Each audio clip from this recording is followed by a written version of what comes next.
Bonjour à toutes et tous pour ce nouveau midi avec Charles Anderlin qui est presque chez lui ici parce qu'il vient nous voir régulièrement. Et cette fois-ci avec un livre très original qui est presque limite de notre champ de travail à l'IREMO, mais je crois que c'était vraiment important d'en parler, c'est pourquoi on l'a invité. Quand j'étais jeune, c'était il n'y a pas très longtemps, on disait que quand on ne savait pas quoi faire d'une soirée, pour être sûr de bien la remplir, on pouvait mettre à l'ordre du jour de la discussion « Qu'est-ce que c'est être juif ?» Et on était sûr de passer la nuit sans d'ailleurs répondre à la question posée, en tout cas pas toujours. Parce qu'en fait, oui, c'est quoi être juif ? Est-ce que c'est être membre d'une ethnie, pour ne pas parler de race ? Est-ce que c'est participer d'un peuple, comme le dit la nouvelle loi fondamentale votée le 19 juillet 2018 par la Knesset, qui parle d'État-nation du peuple juif ? Est-ce que c'est être fidèle d'une religion, ou pas fidèle d'ailleurs ?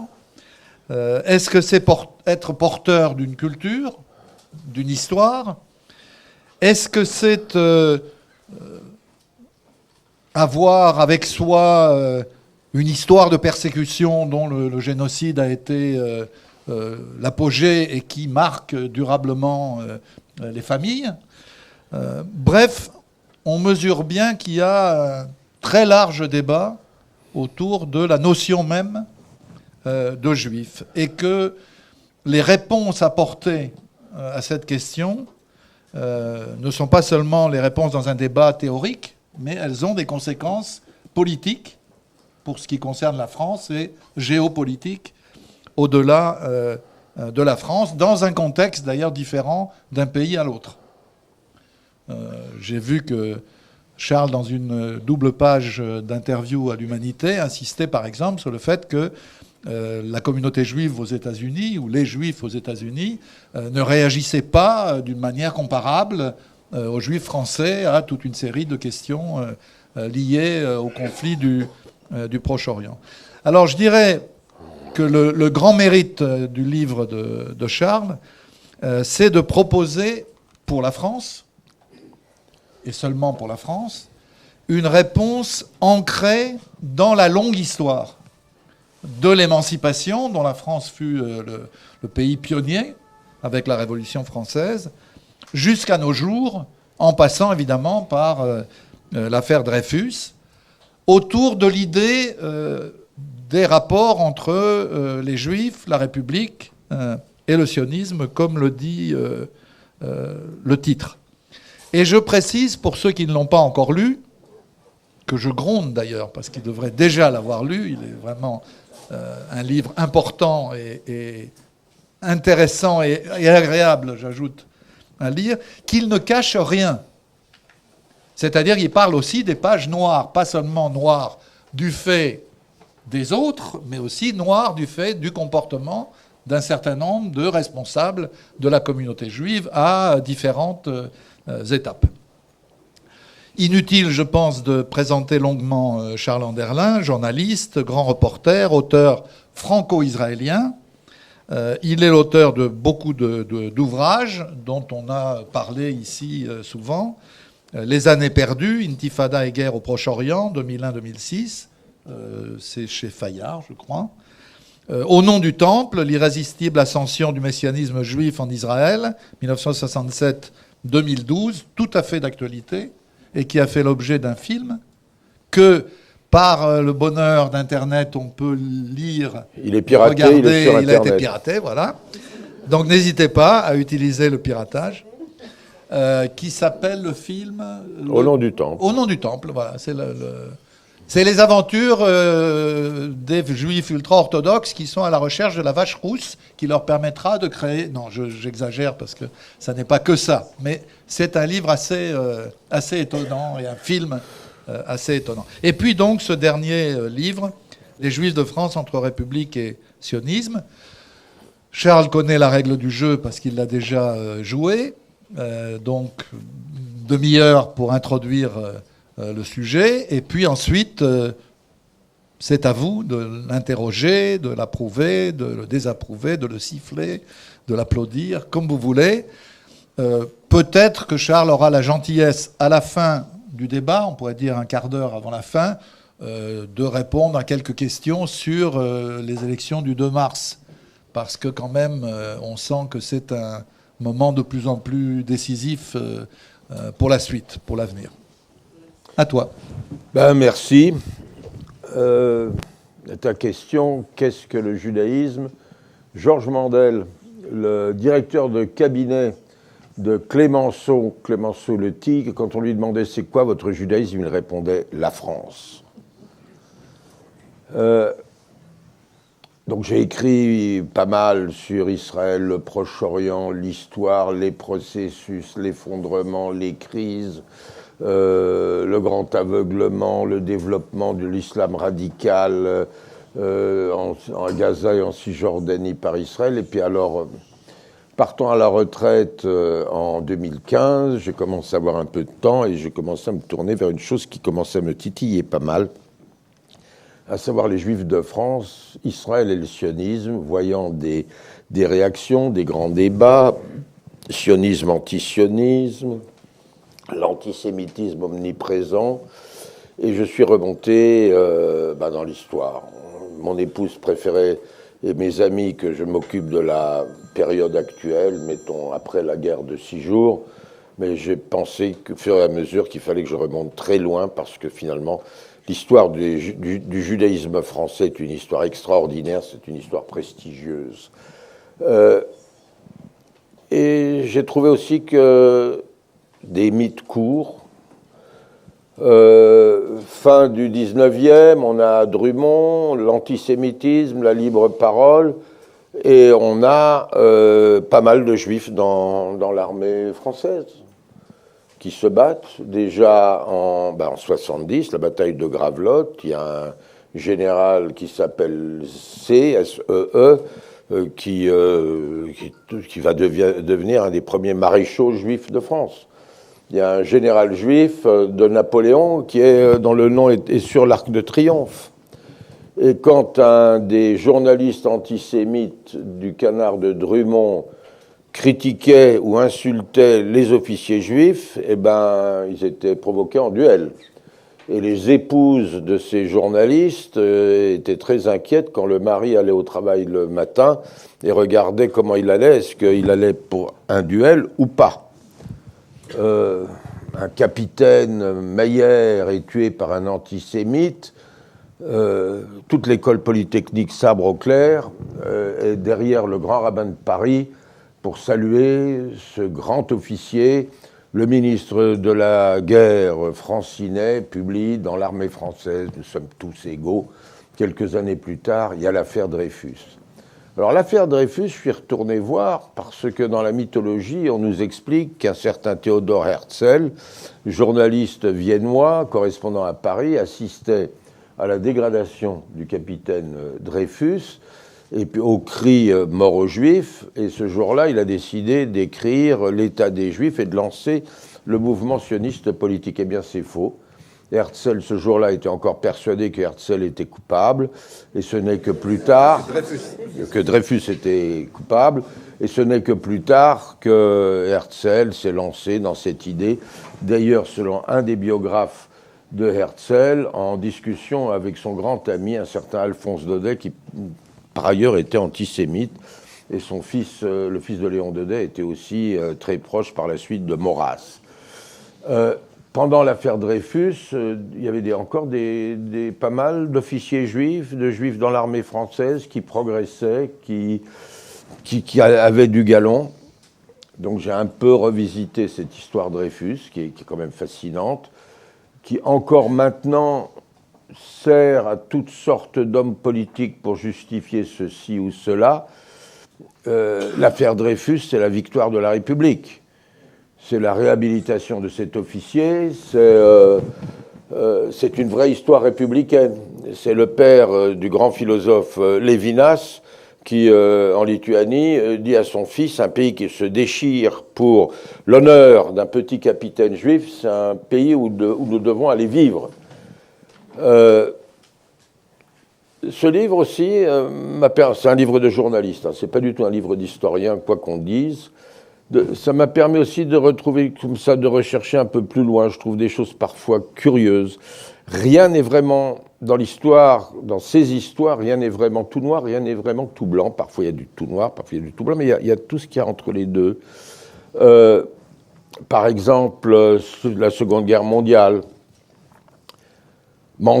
Georges Mandel vient d'être nommé ministre de l'Intérieur depuis à peine 2-3 mois. C'est déjà la débâcle. Tout le monde arrive à Bordeaux. Pétain commence déjà à manipuler les choses. Et Pétain et Laval et les gens qui manipulent pour faire tomber la République, en fait, utilisent les soins du général commandant le secteur de Bordeaux, qui s'appelait Lafont, un vieux monsieur, qui, lui, écoutait tout ce que Paul Reynaud et Georges Mandel préparaient, parce qu'ils essayaient d'empêcher l'armistice, continuer le combat. Pétain voulait l'armistice. Pétain, à un moment donné, donne des ordres au général Lafont, il faut arrêter Mandel, il va faire un coup d'État. Lafont fait arrêter Mandel. Finalement, il y a un scandale. Le président Lebrun arrive à calmer les choses. Mandel est libéré. Pétain est obligé de s'excuser. Il le fera payer cher après à Mandel. Donc, général Lafont. Et puis, je continue mes recherches. Je découvre Vichy, qui est le chef des scouts de France. Le général Lafont. Et ce général... Il était très vieux et chef... Oui. Ce général, tu sais, Vichy, c'est la gérontocratie. Oui. Ce général est en fait un proche des éclaireurs israélites de France, créé une quinzaine d'années plus tôt par un certain Gamzon. Et il les soutient. Gamzon a l'aide également du ministère à la jeunesse de Vichy. Et puis c'est la grande idée, on parle de la Révolution nationale, le retour à la terre. Les éclaireurs israélites installent des fermes dans le sud de la France, en zone libre. Et ça, c'est bien entendu la grande idée, le retour à la terre. Et l'idée, c'est que ces Israélites-là sont de bonnes familles françaises, leurs parents ont fait la Grande Guerre, donc ils ont le soutien d'une partie de Vichy. Gamzon obtient du commissariat aux affaires juives une dispense d'étoiles jaunes, un permis pour voyager, passer les lignes de démarcation, et bien entendu, les éclaireurs israélites dans leurs fermes qu'ils installent, qui sont entre parenthèses financées par Vichy. Ils reçoivent même des tickets pour des chaussures de travail. Bien entendu, on utilise ça pour cacher des juifs étrangers qui sont recherchés par la police française, pour essayer de sauver des enfants juifs lorsqu'il y a des rafles. Gamzon est membre de l'UGIF, l'Union Générale des Éclaireurs Israélites de France. Ce n'est pas tout. À la même époque... Excuse-moi, dis un mot de plus sur l'UGIF. L'UGIF,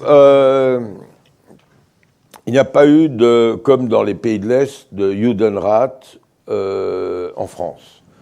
Mais les Allemands et aussi les antisémites français, institutionnels, voulaient qu'il y ait une organisation qui coiffe tout ce qui est juif, toutes les associations juives en France.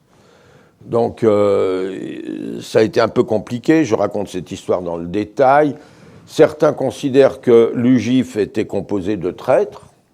Et effectivement, il y a probablement eu des traîtrises du côté de l'UGIF. C'est une histoire à part. Mon problème dans ce livre aussi a été de ne pas trop rentrer dans des détails qui font l'objet de dizaines de livres d'historiens là-dessus, donc essayer de raconter au passage. Donc, Gamzon a utilisé l'UGIF. Mais revenons, par exemple, aussi autre chose qui m'ont assez surpris.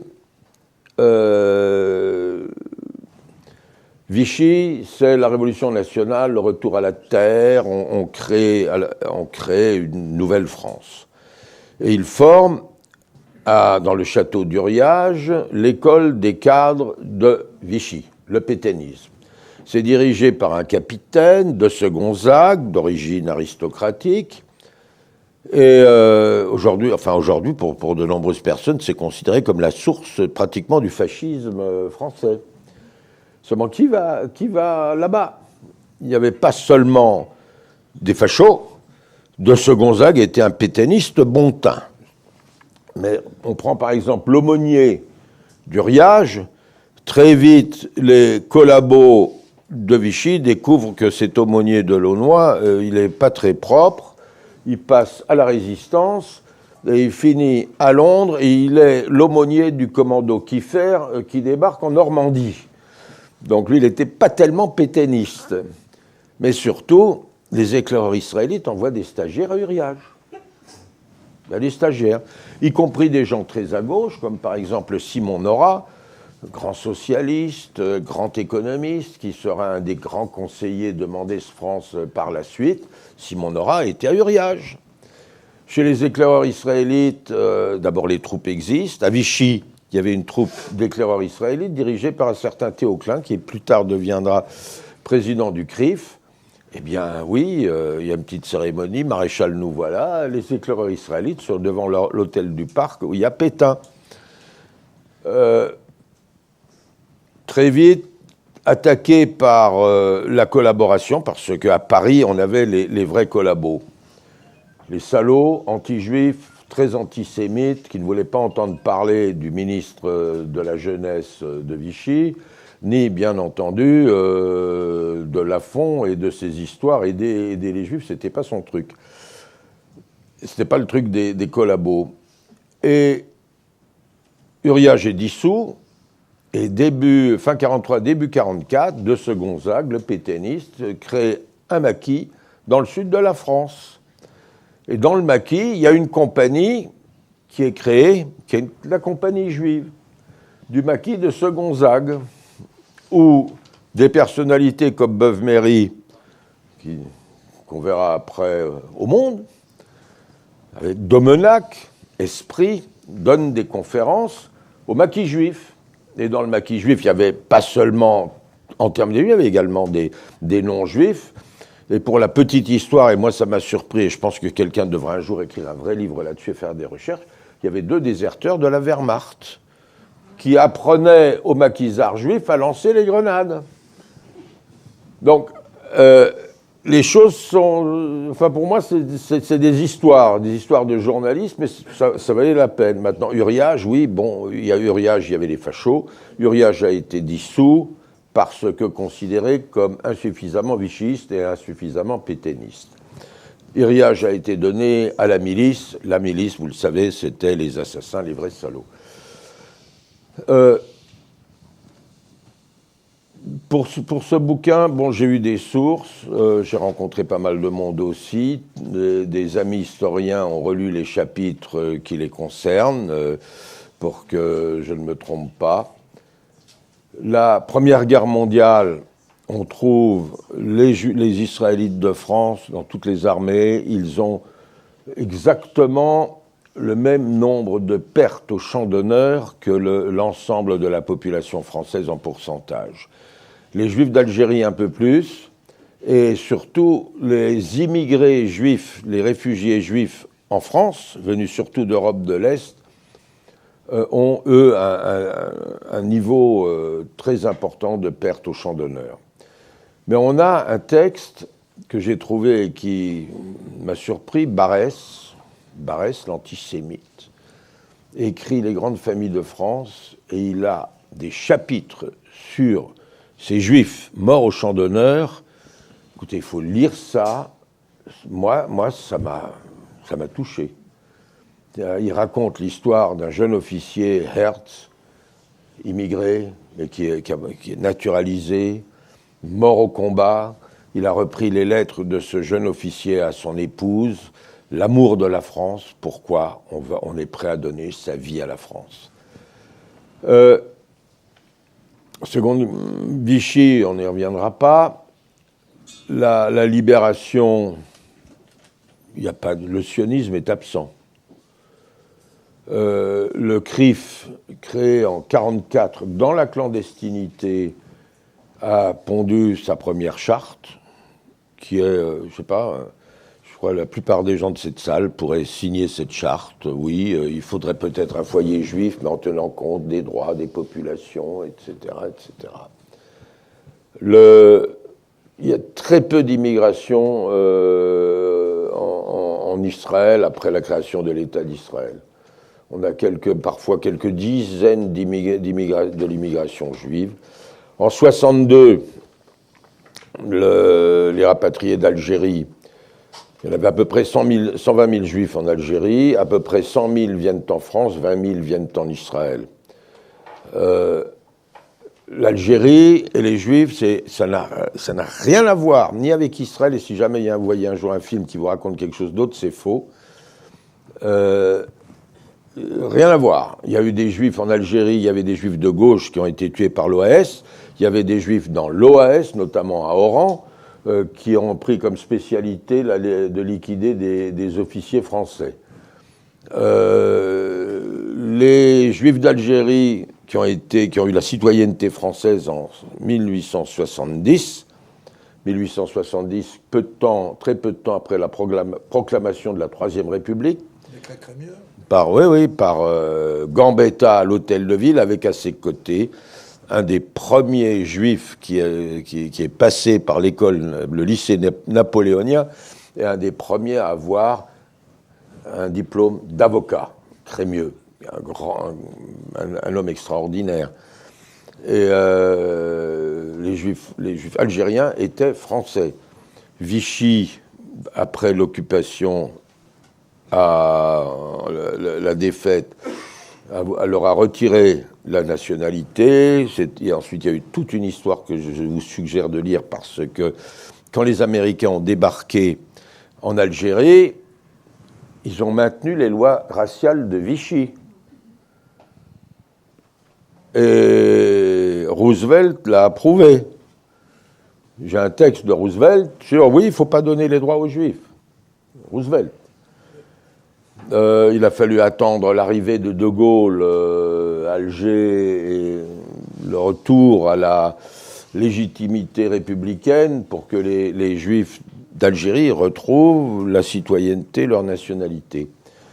Mais l'Algérie, la crise, la guerre, ils arrivent en France. Et ils ont face à eux la communauté juive française qui, elle, est plutôt gaulliste. De Gaulle, pour les Juifs, les Israélites français, c'est quelque chose de formidable. Mais les Juifs qui arrivent d'Algérie, dans leur immense majorité, ils se considèrent doublement cocus. D'abord par Vichy, qui leur avait retiré la nationalité, et puis par De Gaulle, qui leur a pris leur pays. Et c'est toute une attitude, toute une communauté qui presque se met dans l'opposition et en marge de ce qu'était la Ve République, avec des petites histoires intéressantes. Il n'y a pas de vraie étude sociologique là-dessus.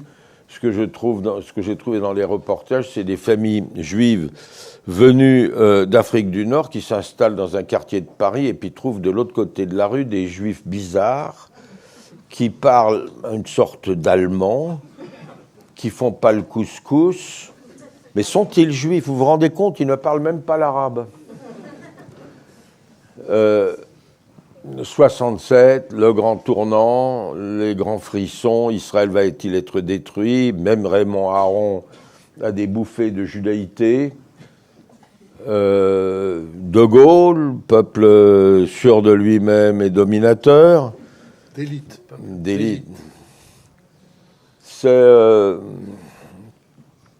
en gros, si vous voulez, c'est un livre qui va de Crémieux, Naquet, la loi sur le divorce fin du 19e, Netter, Grunbaum-Balin, la loi sur la séparation des églises et de l'État, Léon Blum, jusqu'à nos jours, Mendès France, et puis on arrive à Meir Habib, Finkielkraut et Zemmour.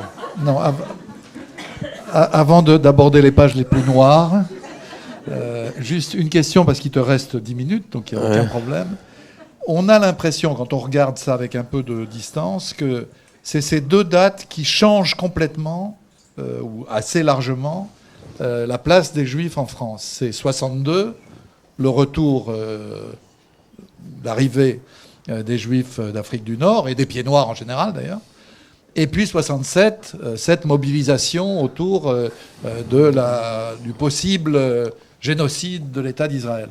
Et on a l'impression que c'est à ce moment-là que ça bascule, c'est-à-dire à la fois une bascule entre Ashkénazes et séfarades, mais aussi une bascule de la religiosité plus importante et une bascule politique d'une communauté qui était plutôt à gauche, qui dans les années 50 votait communiste, socialiste, etc., vers une communauté qui va très à droite, quoi. Alors, il y avait dans les années 60 les colloques des intellectuels juifs de langue française qui réunissaient le who's who, des grands intellectuels, Lévinas, et tous, et notamment André Neher.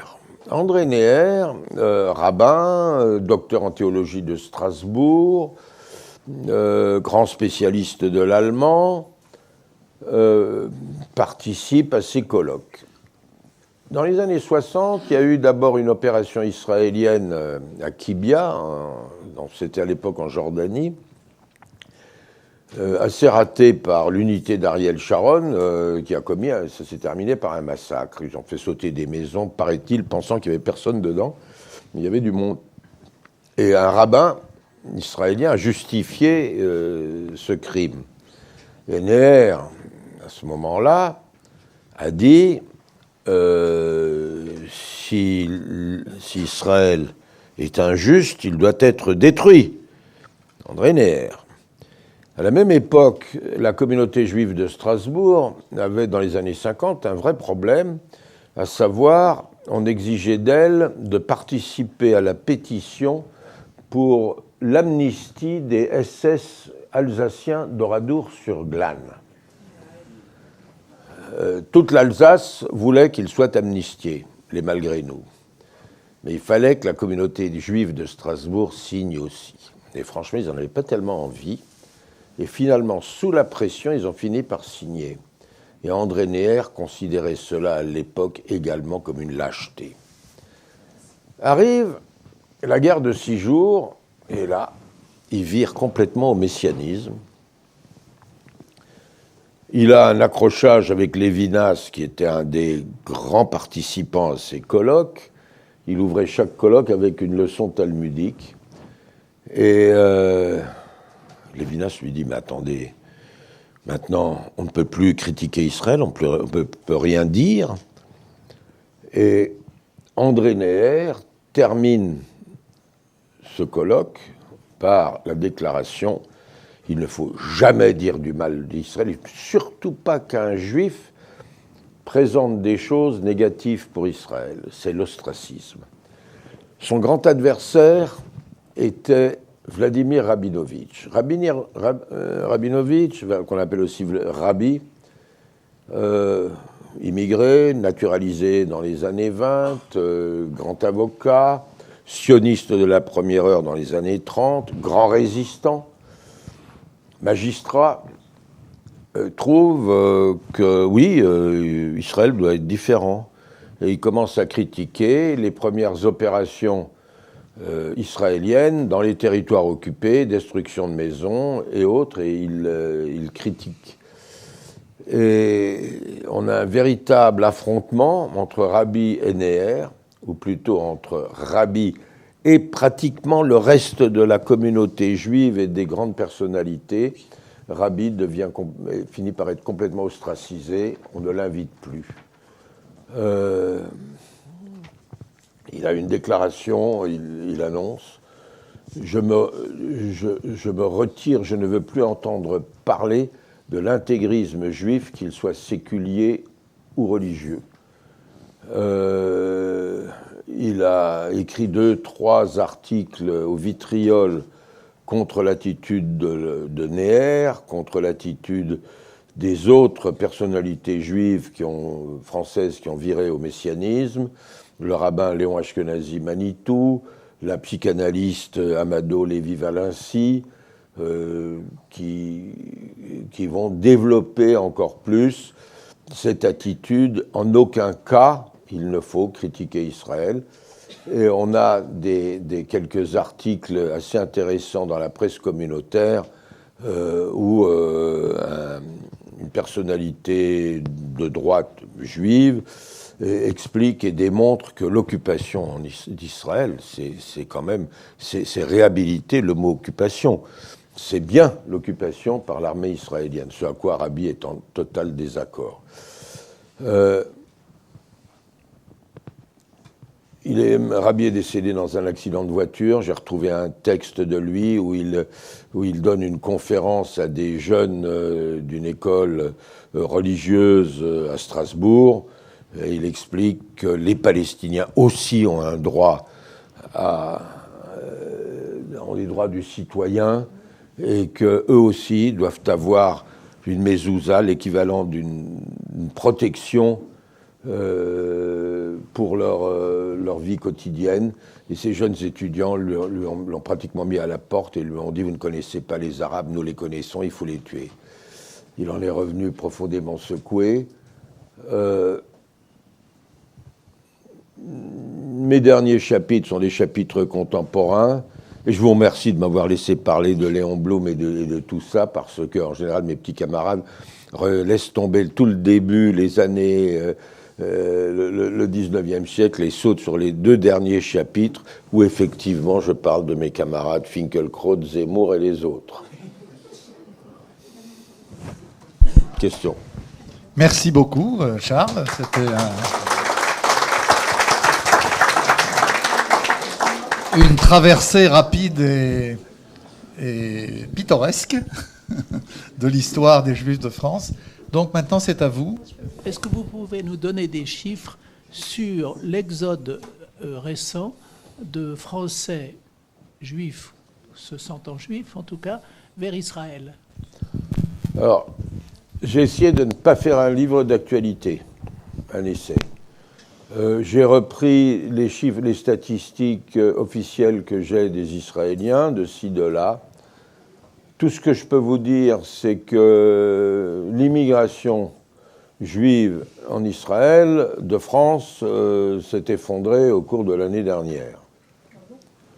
On avait, il y a 3-4 ans, 8 000 et quelques. Aujourd'hui, je crois qu'on arrive à peine à 2 000.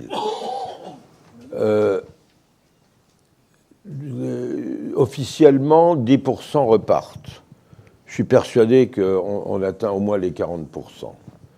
J'habite Jérusalem, je rencontre, même dans mon quartier, des gens qui sont arrivés qui me disent c'est dur. Il faut parler l'hébreu. Le coût de la vie est 20 à 30% plus cher même qu'à Paris. Pardon ? Et les salaires moindres. Oui. Les droits sociaux, c'est autre chose. Une jeune immigrante a essayé, au bout de 2-3 ans, avait du mal. Elle va à la NPE israélienne et demande « Je voudrais faire une formation d'esthéticienne ».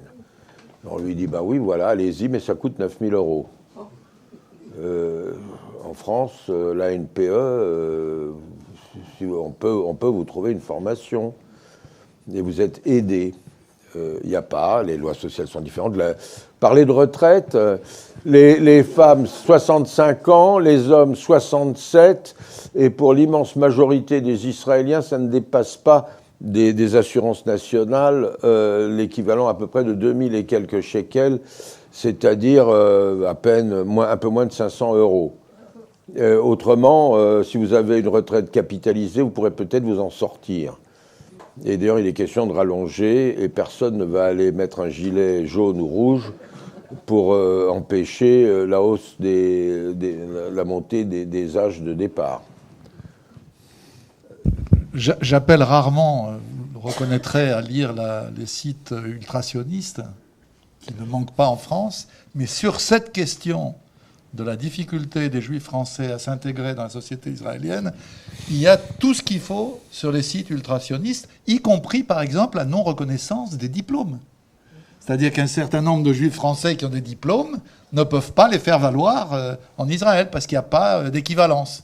Même Meir Habib proteste il a réussi, contre cette absence d'équivalence. Pour les dentistes français, il a réussi à faire admettre qu'il soit reconnu comme dentiste selon une ancienneté jusqu'à une certaine date. Pour le reste, écoutez, oui, maintenant, il y a autre chose. À côté de chez moi, je vais acheter quelque chose, et puis je tombe sur un monsieur qui, visiblement, a un peu de mal avec l'hébreu. Oui, voilà, je l'aide. Et puis, vous êtes immigrant. Oui, ah bien, vous avez pris la nationalité, vous êtes israélien. Ah non, attendez, vous avez pris la nationalité. Oui, mais je ne suis pas israélien, je suis juif. Attendez, là, je ne comprends pas. Pourquoi vous n'êtes pas juif? Enfin, je suis juif sur le passeport, mais je ne dis pas que je suis israélien, parce qu'il y a aussi des Arabes qui sont israéliens. Donc, je me présente comme juif et pas comme israélien. Si vous permettez, moi je suis arrivé en Israël en fin 68 avec l'intention d'avoir l'identité israélienne pour être démocrate et puis juif culturellement. J'ai un environnement aujourd'hui qui est juif, soit religieux, soit nationaliste juif, illibéral, qui soutient tout à fait une politique qui est en train de réduire les éléments démocratiques de la société israélienne, et tout à fait, enfin, israélien, mais seulement parce que c'est un tampon sur un passeport. Je me considère comme sioniste, mais selon la vision que j'avais en arrivant en Israël, c'est-à-dire un État juif, dans des frontières, qui n'occupe pas ses voisins, qui se développe. Vous savez, même Jabotinsky, le fondateur de la droite nationaliste sioniste, envisageait à la fin de sa vie un État, Israël, dominion de l'Empire britannique, un président juif, un vice-président arabe, et les deux communautés à égalité de droits. La langue arabe et l'hébreu, et puis les mêmes droits, ce qui en principe était d'ailleurs prévu par la déclaration d'indépendance de 1948. Ce n'est pas le cas aujourd'hui. Ce n'est pas le cas aujourd'hui. Je me retrouve en porte-à-faux par rapport à ce pays. On a des Druzes qui ont prêté fidélité à l'État d'Israël, qui sont dans l'armée, qui combattent dans l'armée, et qui n'ont pas aujourd'hui, selon cette loi État-nation du peuple juif, des droits équivalents avec ce qui est accordé aux Juifs. Par exemple, développement des localités. Les localités juives ont une préférence par rapport aux localités non juives. C'est écrit dans la loi. D'autres questions, monsieur? Est-ce que vous pourriez nous parler de l'épisode de cet enfant palestinien qui avait été tué il y a quelques années, pour lequel vous aviez été attaqué? Et il y a des grosses discussions en France aussi là-dessus. J'ai écrit un livre sur cette histoire et je vais faire la suite dans l'année prochaine. D'abord, les gens qui, en France, viennent me dire que la mort de Mohamed Adoura devant la caméra est probablement une mise en scène, sont, à mon avis, de violents anti-israéliens, parce que si une mise en scène a eu lieu le 30 septembre 2000, avec plusieurs centaines de participants palestiniens à Gaza, les chirurgiens et les médecins de l'hôpital Shifa à Gaza, l'ambassadeur de Jordanie qui a emmené le père à Amman, où il a été soigné à l'hôpital militaire d'Amman, le roi de Jordanie qui lui a rendu visite, si tous ces gens-là ont participé à une mise en scène pour déclencher l'intifada et salir l'image d'Israël, et que le Shin Bet et les services de renseignement de l'armée israélienne n'ont rien trouvé, ça veut dire qu'ils sont vraiment nuls. Alors qu'aujourd'hui, je vous garantis, un type qui prépare une ceinture d'explosifs dans un trou au camp de réfugiés de Jenin, les services arrivent à l'attraper même avant. Et les auteurs d'attaques ou d'attentats anti-israéliens d'il y a 20, 25 ans, ils sont encore aujourd'hui capturés. C'est une campagne de délégitimation qui était destinée essentiellement contre moi et France 2, parce qu'au même moment, je diffusais et je publiais un livre qui s'appelait « Le rêve brisé », avec toutes les sources que j'ai eues. J'ai filmé en temps réel les négociations, les dernières négociations d'Oslo entre Gilad Shaer et le négociateur palestinien Saber Erekat, c'est dans mon bureau. Et effectivement, une droite juive, la Ligue de défense juive, un certain maître Goldnadel et d'autres ont décidé qu'il ne faut pas que la communauté juive et les gens imaginent que Israël, que le gouvernement israélien était responsable de l'échec de Camp David, juillet 2000, et c'est Arafat, selon eux, qui a déclenché l'intifada. La vision de propagande selon laquelle, à Camp David, en juillet 2000, Arafat a refusé des propositions généreuses d'Ehud Barak, le Premier ministre, pour ensuite déclencher l'intifada, cela, c'est mensonger. Voilà. Si je peux préciser une chose, la thèse de ces gens, c'est que le petit Mohamed Al-Doura est encore vivant. Sauf qu'il est plus petit, et il doit avoir 27 ans. Donc, si vraiment il est encore vivant, ça veut dire que l'armée israélienne, les services, le Shin Bet sont incapables de trouver une personne, vraisemblablement à Gaza, parce que la circulation entre Gaza et la Cisjordanie, c'est pas évident, ça ne tient pas debout une seule seconde. Une seule seconde. D'autres questions? Peut-être on revient au sujet un peu, parce que là, on est un peu loin. Youssef.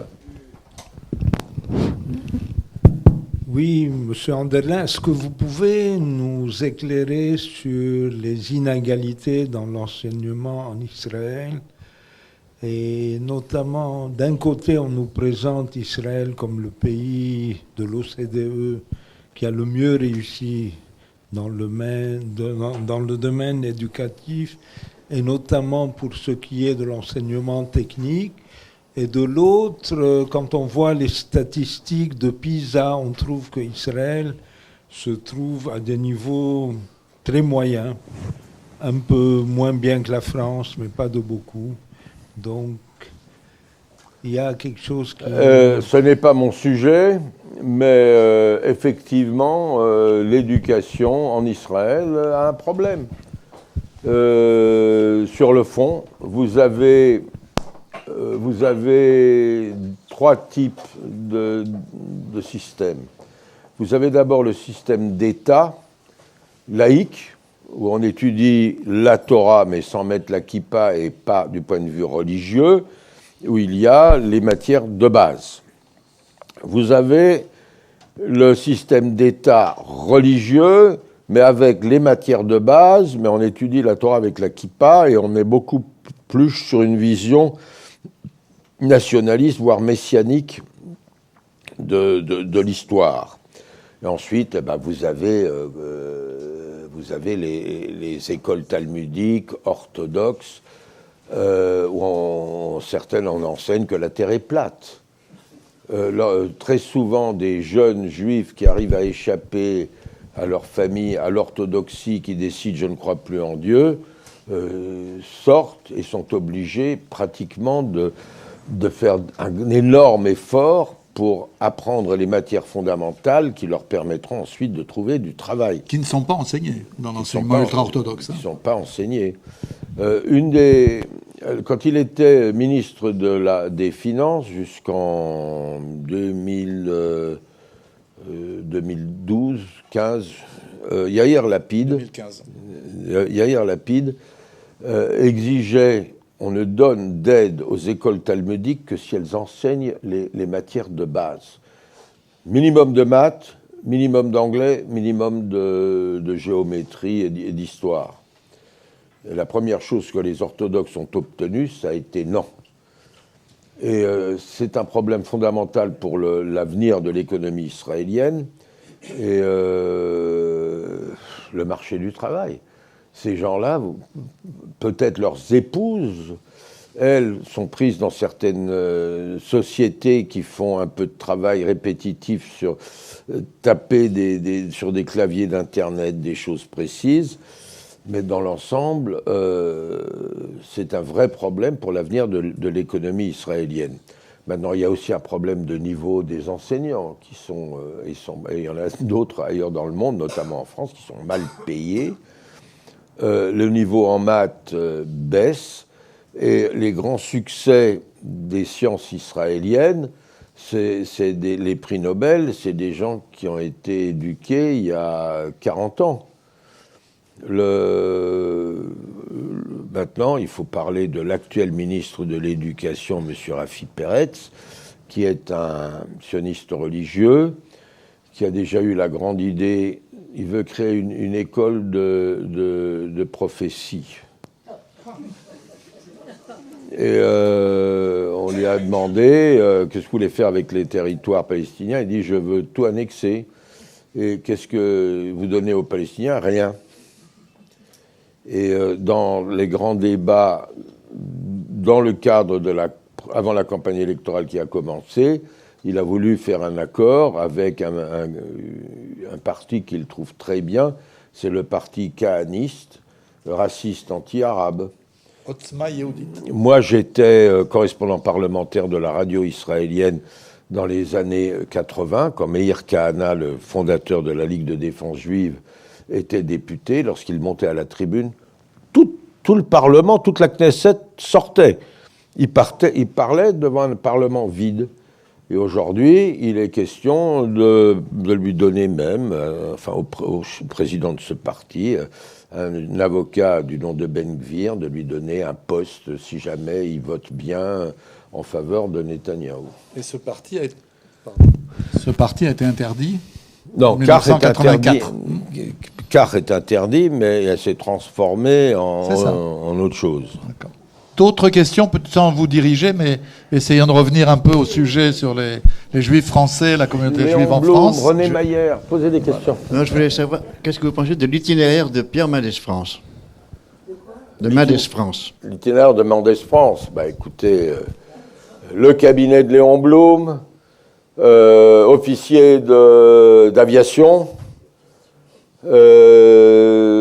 la défaite, il arrive à Alger, se présente à l'état-major de la région aérienne, Dacier de la Vigerie, le général qui commandait, le reçoit tout de suite, lui donne un poste, et quand Vichy vire à l'antisémitisme, on donne les ordres à Dastier pour qu'il fasse arrêter ce juif que, bien entendu, on accuse de désertion devant l'ennemi, ce qui est totalement faux.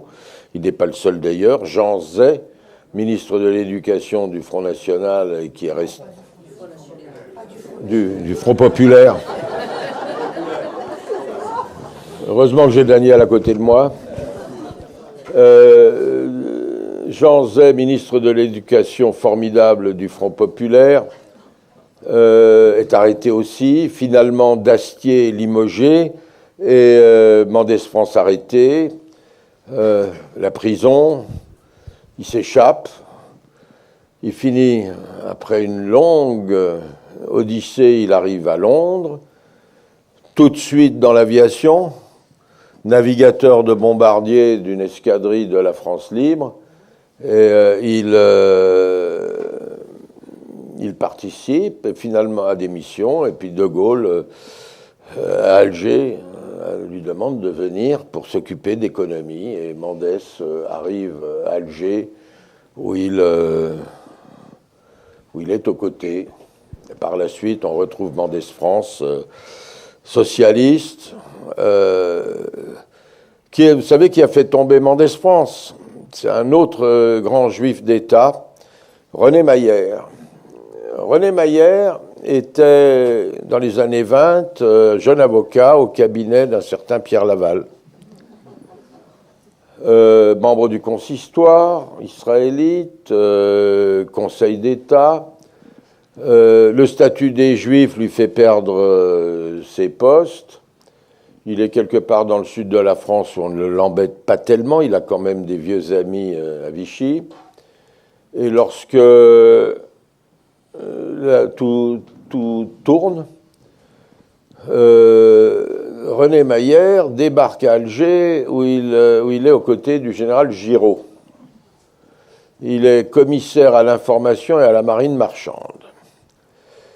Et tout va bien jusqu'au jour où débarque à Alger Raymond Aubrac, qui est juif, grand résistant, qui a échappé à l'arrestation de Caluire où Jean Moulin a été capturé. Et on discute au sein du comité de la France libre. Est-ce que Aubrac peut devenir directeur de cabinet du commissaire à l'intérieur? Et René Mayer, ah non, il y a trop de juifs au commissariat à l'intérieur.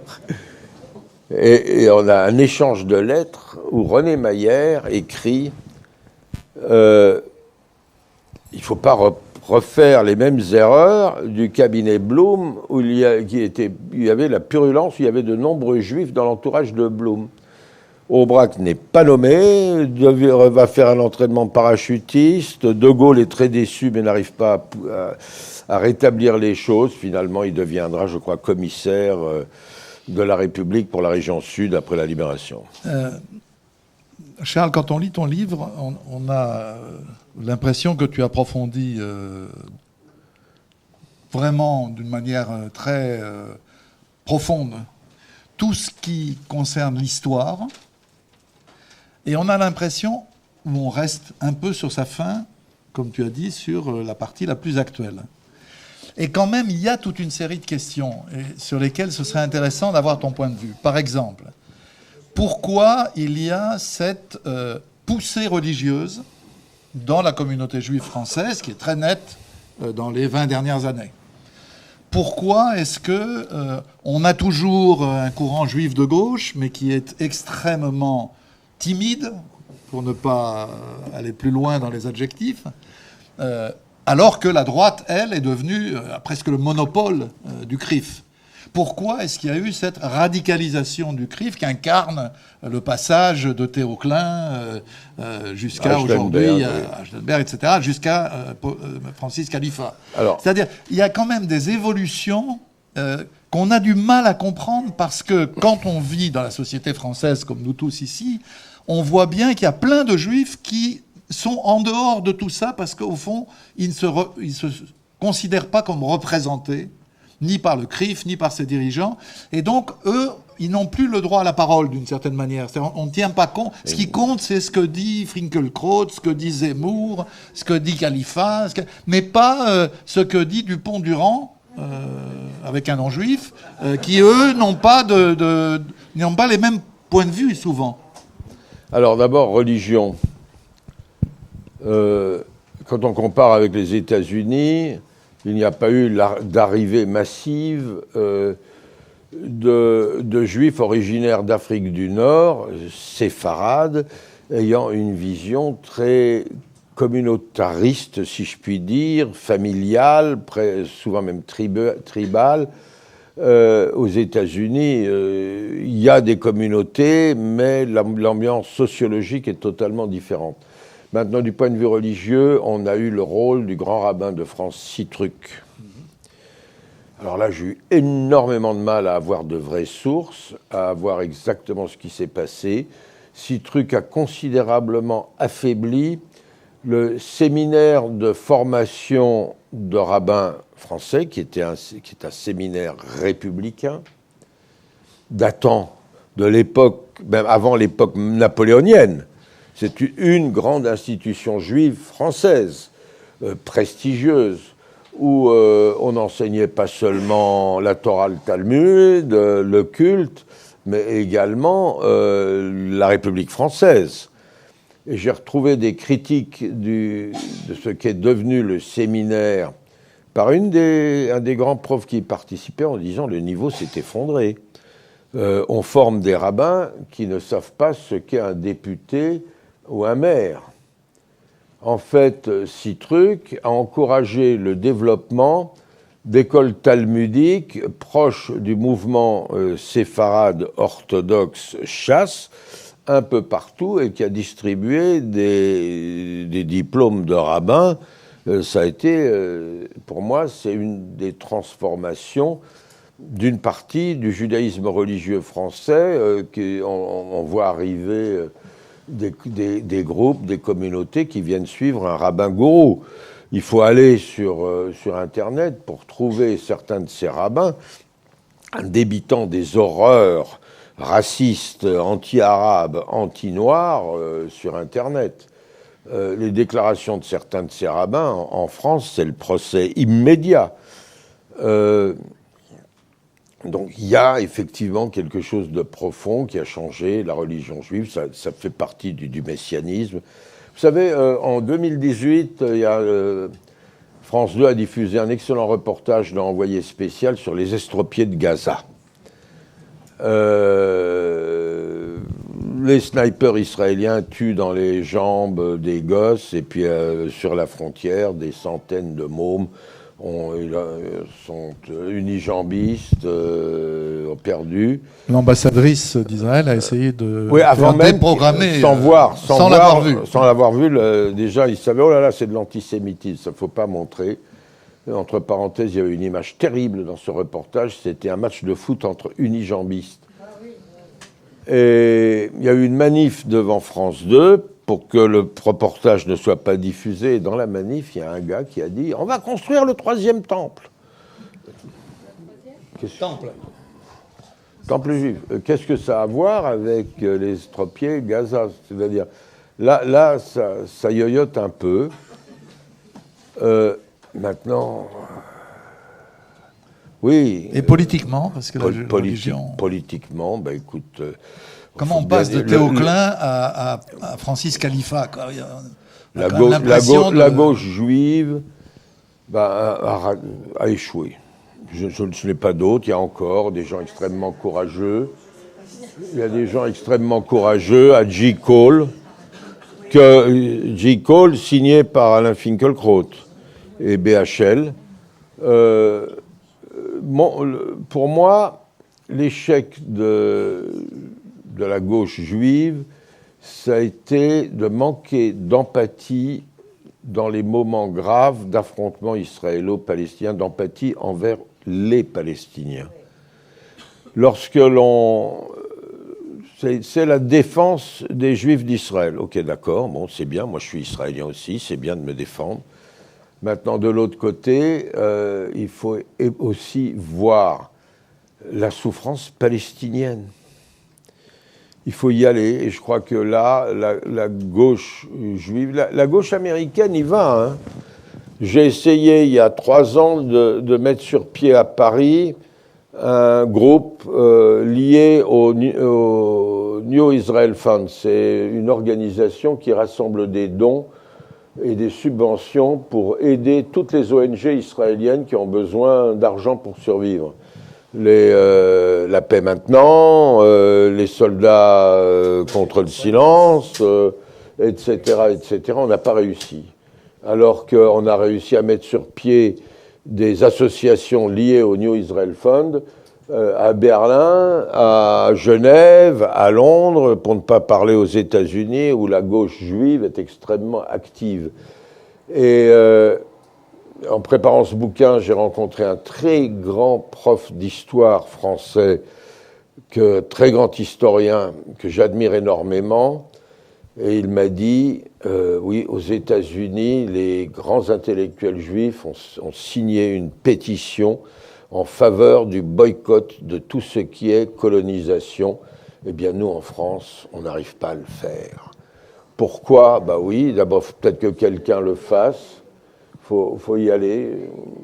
Vu d'Israël, oui, la France. D'abord, il n'y a pas de doute, l'immense majorité du judaïsme français que l'on entend est à droite. Maintenant, j'ai demandé à un responsable du CRIF. Finalement, on parle entre 400 et 600 000 juifs français. Combien ont un lien quelconque, même unique, une fois aller à la synagogue avec une association, une administration, n'importe quoi, une synagogue, m'a dit au maximum 130 000. Alors on n'entend pas les autres sont intégrés, peut-être qu'ils se foutent de ce qui se passe en Israël, ils se foutent de ce fait le CRIF.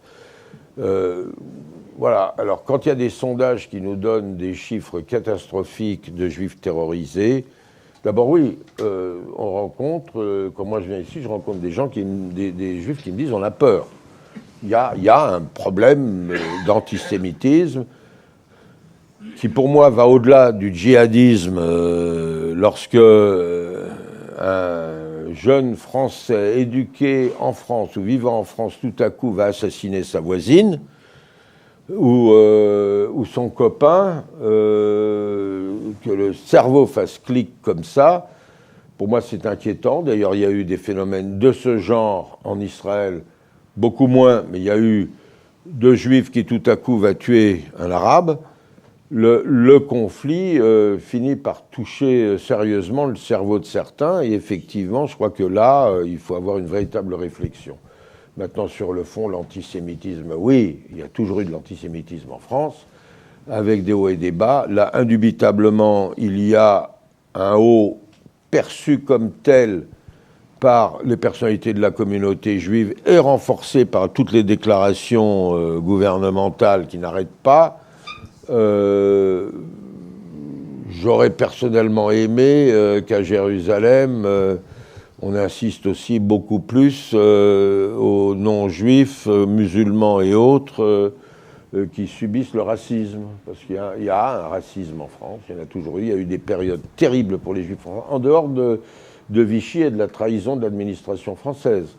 Il y a eu des grands moments antisémites avec pratiquement des pogroms du 19e siècle jusqu'après la libération. Juste une information pour chacun, parce qu'elle est toute neuve, celle-là, pour dire que tu as raison, c'est-à-dire qu'il faut avoir beaucoup de sang-froid quand on examine les statistiques. Le ministère de l'Intérieur a diffusé samedi des statistiques sur les violences racistes et antisémites en 2019. Donc les chiffres sont les suivants, je n'ai pas le détail, j'ai juste ces 2 chiffres-là. Les violences racistes, au sens large, ont augmenté de 130% en 2019, et les violences antisémites de 27%. Alors ça suit une année 2018 où il y avait eu une plus forte progression des violences antisémites, mais c'est pour dire que si on commence à couper le racisme en tranches et à hiérarchiser en disant tel racisme est plus grave que tel autre, on ne peut qu'aller dans le mur sans plaisanterie. Voilà. D'autres questions ?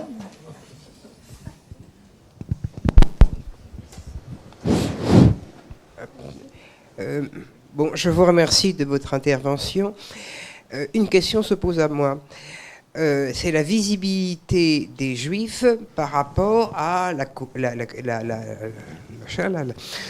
kippa, les paillotes, etc. Cette visibilité est récente. Moi, je suis parisienne. J'ai jamais vu ça dans ma vie. Elle est récente. Elle date de... Je sais pas, il faudrait la dater, mais elle est récente. Moi, j'ai jamais vu de ma vie une kippa. Alors, comment expliquer cette visibilité dans la rue, enfin, de ces juifs qui se revendiquent juifs par l'uniforme juif? Et je me dis qu'il y a peut-être un parallèle avec aussi le voile. Moi, je suis parisienne, j'ai jamais vu dans toute mon enfance des Algériennes portant le voile. Ça, c'est nouveau aussi, ça date de 20-30 ans. Alors, cette visibilité, cette volonté d'afficher la judaïté ou le sionisme, ou je ne sais pas ce qu'ils veulent, est récente, et 2, comment l'expliquer ? L'expliquer, je ne sais pas, je ne suis pas sociologue, il faut faire effectivement une recherche. Moi, au lycée à Metz, le Concordat, le rabbin venait donner des cours au lycée à Metz, des cours de religion. Les fils du rabbin arrivaient dans la cour avec une casquette, ils l'enlevaient pendant les cours. On ne se baladait pas en kippa, ou à la rigueur, quand un juif religieux voulait absolument se couvrir, c'était casquette ou autre. Maintenant, dans l'Est, oui, écoutez, l'antisémitisme, moi, au lycée à Nancy, dans les petites classes, c'était sale juif, on cognait. Il y a eu. À Metz, j'ai eu un gros incident en classe de seconde avec un prof qui, visiblement, n'aimait pas Bloch, Lévy, Anderlin et Weisbrot. On était au fond de la classe. Ça s'est pas très bien terminé. Enfin, ça s'est bien terminé pour moi. J'ai changé de classe et mes notes ont monté. Peut-être que le nouvel prof ne voulait pas être traité d'antisémite. Oui, vous savez, dans les années 30 et même le début des années 50, on disait que parmi les grands rabbins, seul le grand rabbin Maurice Libert se promenait avec la kippa. Maintenant, les Juifs veulent montrer, voilà, on a le droit, on veut. Je ne sais pas. Mais Charles, c'est pas seulement les Juifs, je veux dire, c'est un phénomène de toutes les religions qui s'affiche beaucoup plus qu'autrefois.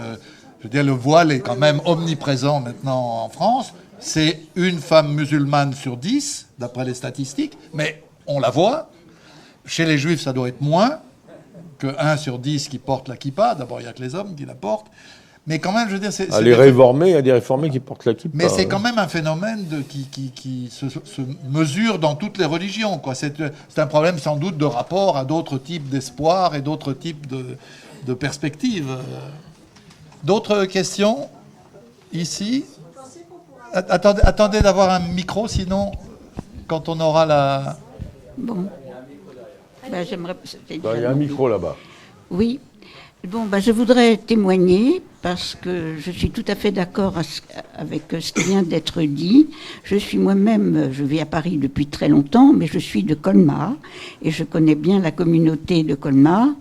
Et ce que je ne fais que confirmer qu'effectivement, même le rabbin et tous les gens très pieux ne se promènent, même pas encore maintenant, avec une kippa sur la tête. Sauf le dernier rabbin que j'ai rencontré, que je ne connaissais pas, et que je rencontre dans un supermarché. Il parlait avec un de mes amis, et lui, il portait une kippa. Alors je me suis dit, tiens, c'est quelqu'un de très pieux.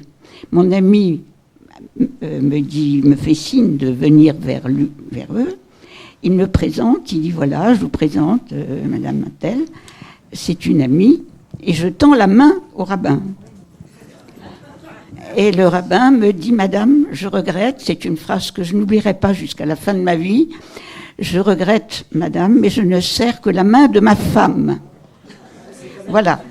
Alors, je voudrais dire, parce que j'ai quand même une certaine expérience, justement, vu mon âge, il y a eu un rabbin à Colmar, quand j'étais toute jeune. Lui, je l'ai vu 8 jours, il n'était pas très heureux parce que je n'ai pas épousé un juif, mais il m'aimait beaucoup quand même. Il aimait beaucoup mon mari. Et il m'a serré dans ses bras. Il était à l'hôpital, il m'a serré dans ses bras. Voilà la différence entre l'esprit de tolérance, l'esprit de laïque. Je crois qu'on n'a pas encore employé le mot laïque. Je ne sais pas, vous l'avez peut-être employé, je n'ai pas tout entendu. Voilà. Alors, ce que je voudrais encore dire, et ça n'a rien à voir avec ça, mais j'étais très perturbée ce matin. J'écoute assez souvent, pour connaître un peu les événements en Israël, j'écoute assez souvent en ce moment Radio J. Et ce matin, Radio J a parlé que, bien sûr, ce qui se passe en Israël, et qu'il fallait sans doute quand même vérifier quelles sont les personnes, les migrants qui arrivent en Israël. Et donc, j'ai entendu ça, mais pour moi, c'est l'expression du racisme à l'état pur, c'est-à-dire qu'il y a des gens, parmi la classe politique, qui proposent de faire des examens d'ADN. Alors, est-ce que vous pouvez me confirmer cette proposition? Moi, ça m'a rendu malade ce matin. Alors, 2 choses. D'abord, serrer les mains. Je peux vous dire, et on nous l'a raconté il n'y a pas très longtemps, quand des communautés juives qui cherchent un rabbin cherchent avant tout un rabbin qui serre la main des femmes. Parce que, au moins, le rabbin de la communauté serrera la main de la députée, de la maire, de la conseillère régionale, autrement ça la fait mal, c'est pas bien. Maintenant, ADN, oui, il y a eu... Avigdor Lieberman a fait un appel devant la Haute Cour de justice israélienne pour interdire au rabbinat d'exiger des tests d'ADN prouvant la judaïté de tel ou tel immigrant de l'ancienne URSS. Et il a été débouté. Et oui, il est de plus en plus question pour enregistrer d'une manière la plus cachère possible l'ADN de la judaïté pour certaines conversions ou certains enregistrements. C'est-à-dire on se retrouve avec des gens qui ont la nationalité israélienne, mais ne sont pas considérés comme juifs. D'ailleurs, c'est une des grandes bagarres en Israël entre réformés, conservateurs et orthodoxes, et le grand rabbinat qui est à couteau tiré. D'ailleurs, le président de l'État d'Israël, Rivlin, l'année dernière, a fait une visite d'État en France. Et il a demandé qu'on lui organise une réunion un peu œcuménique. Un catholique, un cardinal, un rabbin, un imam, etc. Et le grand rabbin de Paris, le rabbin Guggenheim, a annoncé qu'il n'y allait pas. On en était très fier. Vous savez pourquoi ? Parce qu'il y avait Delphine Horviller, rabbin réformé, qui est considéré comme le véritable ennemi du peuple juif par les orthodoxes. Et ce n'est pas une plaisanterie, c'est la grande bagarre. Alors, il y avait des demandes devant. Madame, attendez le micro, sinon après avec la vidéo, on ne vous entendra pas. Et ensuite, monsieur. Et Bonjour. ensuite, madame. Pour en revenir à la situation, moi je ne connais pas Israël, mais la situation donc, de ce pays, on me dit que l'armée marque des signes de faiblesse. Que naturellement la colonisation de l'occupation des territoires occupés, c'est naturellement un déploiement de l'armée et que les militaires sont fatigués. L'armée israélienne aujourd'hui... Notre fils l'a fait. Le problème de l'armée israélienne, c'est que 41% seulement des jeunes juifs israéliens font le service militaire. C'est énorme.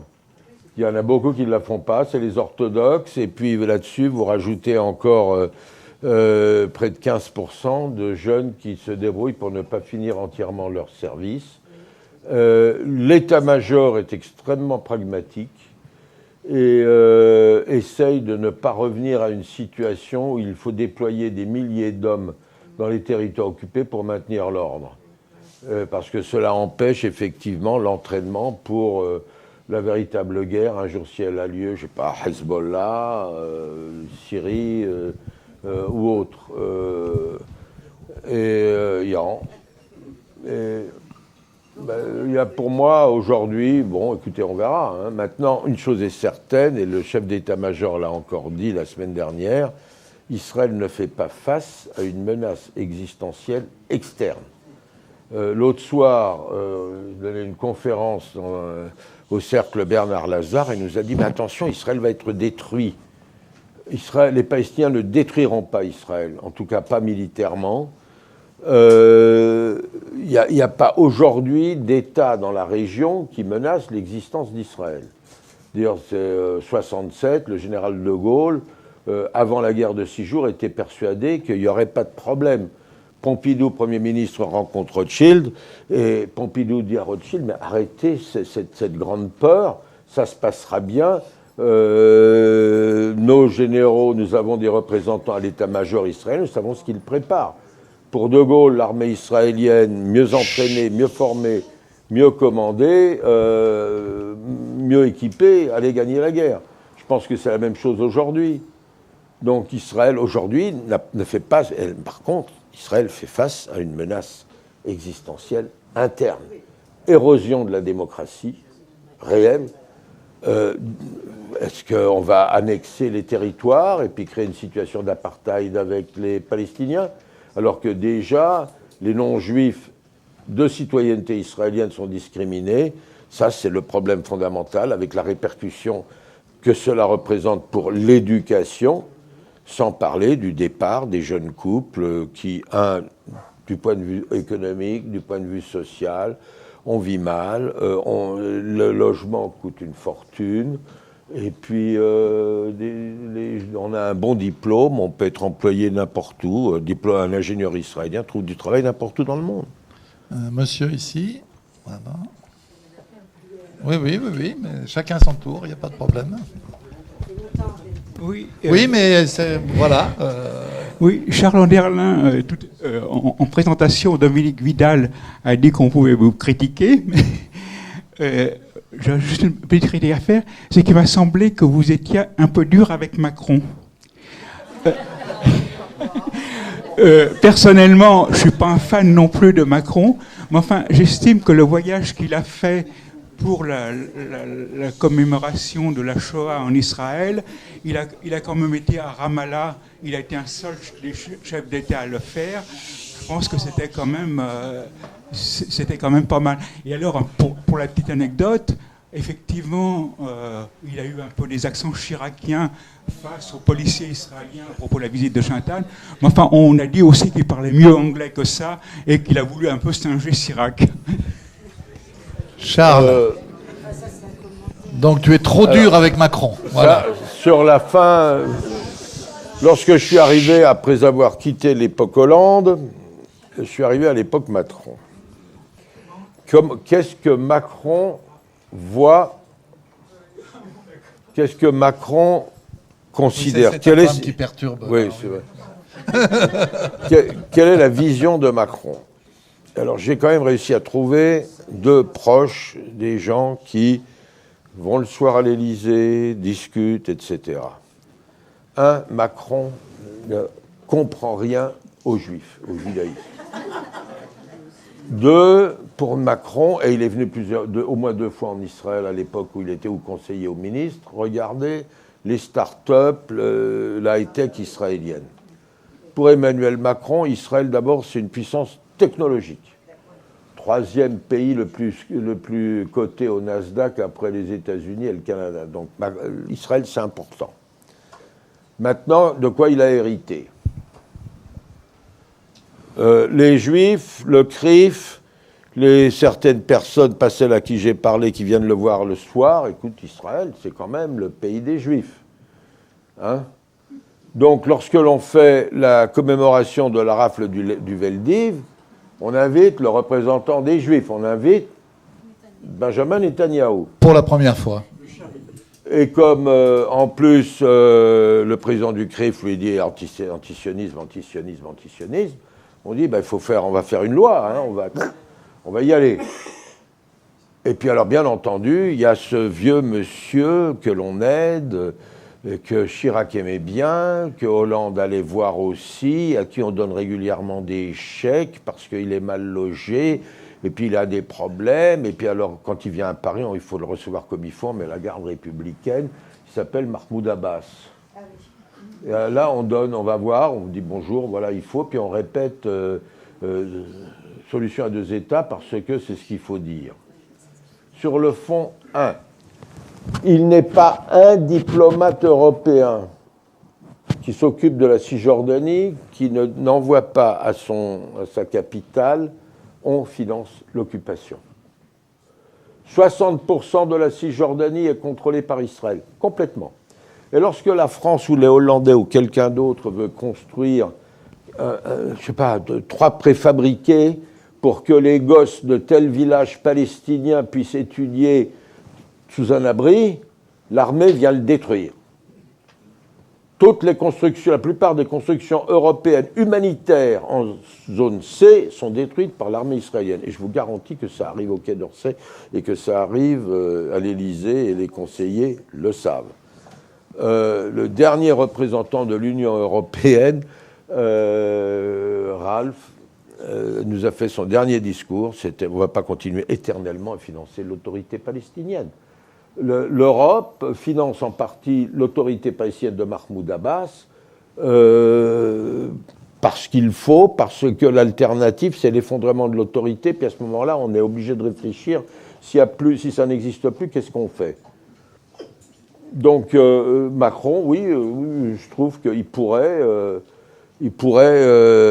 être... bon, il n'a peut-être pas les moyens, il ne veut pas se fâcher avec Trump qui est en train d'encourager et de bénir Netanyahou pour annexer la quasi-totalité de la Cisjordanie. Bon, ok, bon, ce n'est peut-être pas de l'intérêt de la France de faire une autre politique. Mais ça, c'est à vous les Français de parler à vos députés, à vos sénateurs et de dire il n'y a aucune raison que nos impôts passent au financement de l'occupation de la Cisjordanie par Israël. Maintenant, juste une seconde. Oui, bien sûr, bien sûr. Le forum, je pense que Macron était obligé d'y aller. Je pense que c'était vis-à-vis de la communauté juive. S'il n'avait pas été, oh là là, la France antisémite, on l'aurait entendu jusqu'à demain. Est-ce qu'il en a fait trop? Bon, écoutez, bon, il a fait ce qu'il voulait faire. Je raconterai peut-être un peu l'histoire de ce qui est arrivé après avec Chirac et puis la répétition, le remake par Macron. Je le raconterai peut-être un jour parce que j'étais un peu mêlé. Il y a un certain Karl Marx qui a fait la critique de ce qu'a fait Macron. Il a dit, quand l'histoire se répète, la première fois c'est une tragédie, la seconde fois c'est une farce.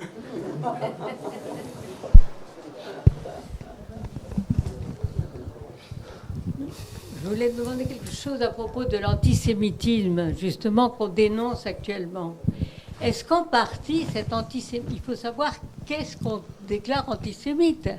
Parce que moi, je vois que tous les gens, même comme nous, tous ceux qui font partie d'un comité pro-palestinien ou des choses comme ça, arrivent à être considérés comme antisémites. Donc, est-ce que cet antisémitisme...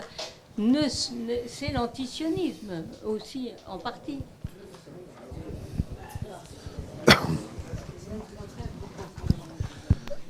Charles? Écoutez, antisémitisme, ces définitions, c'est à vous de les faire à Paris. Lorsque quelqu'un me dit « sale sioniste, rentre dans ton pays », je comprends très bien ce que le gars veut dire. Si on me dit je suis totalement opposé à l'idée que tous les juifs doivent se réunir dans ce petit pays qui s'appelle Israël, c'est de l'antisionisme, ou c'est de l'asionisme, ou comme vous voulez. D'ailleurs, je trouve qu'aujourd'hui, se lancer dans cette discussion ne veut absolument rien dire, parce que tout a déjà été fait dans les années 30, où une partie de la communauté juive discutait est-ce qu'on est pour un foyer juif en terre d'Israël ou pas. Je pense qu'il faut arrêter ce truc. Tout le débat sur... le texte contre l'antisionisme voté par le Parlement, c'est une opération politique. Qui ne parle pas d'antisionisme, hein, le texte. Oui, mais l'idée était là. Moi, je ne sais pas. Madame? Je voudrais revenir à cette question de l'ADN. Est-ce que l'étude de l'ADN peut prouver qu'on est juif ou pas? Qu'est-ce que ça veut dire, que cette histoire? Je ne suis pas biologiste, non, je ne suis pas généticien. Alors, vous demandez, vous regardez. Tout ce que je peux vous dire, c'est qu'effectivement, on peut trouver des gènes montrant que vous avez des ancêtres qui venaient de cette région du globe. Est-ce qu'ils étaient sapiens, néandertal? Je ne sais pas. En tout cas, voilà, oui, ça se fait en Israël. Je vous propose, madame, de venir au Modèle, au Maghreb Orient des Livres, les 7, 8, 9 février, à l'Hôtel de Ville. Il y aura un débat que j'anime avec Shlomo Zand. C'est peut-être à lui, et ce sera intéressant de lui poser la question. Je voudrais... Si vous permettez, je voudrais ajouter un mot pour conclure sur le forum de la Shoah. Moi, le fait que Macron y soit allé ne me pose aucun problème. Ce qu'il a dit ou ne pas dit, ça c'est autre chose, mais ce n'est pas le lieu d'en parler. Mais moi, personnellement, comme fils de survivants d'Auschwitz qui vient de mourir, j'ai trouvé ce qu'a fait Netanyahou obscène. D'abord obscène d'entraîner 6 millions de victimes de la Shoah dans sa croisade contre l'Iran et contre la Cour pénale internationale. De quel droit? Qui peut savoir ce que pensaient les victimes de quoi que ce soit d'aujourd'hui? Deuxièmement, le même Netanyahou est en plein flirt avec Viktor Orban, le Hongrois, qui fait l'apologie du Pétain hongrois, 450 000 morts du fait des lois antisémites mises en place par Horthy.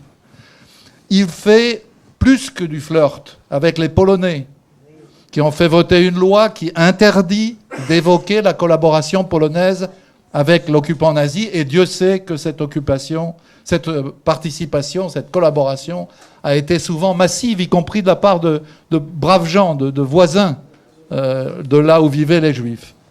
Et maintenant, vous avez un nouvel élève de de l'école négationniste d'Europe centrale, c'est la Lituanie, qui propose de voter la même loi. Sauf qu'en Lituanie, c'est 97% des Juifs qui ont été exterminés, dont une bonne partie par les Lituaniens, par l'État lituanien lui-même.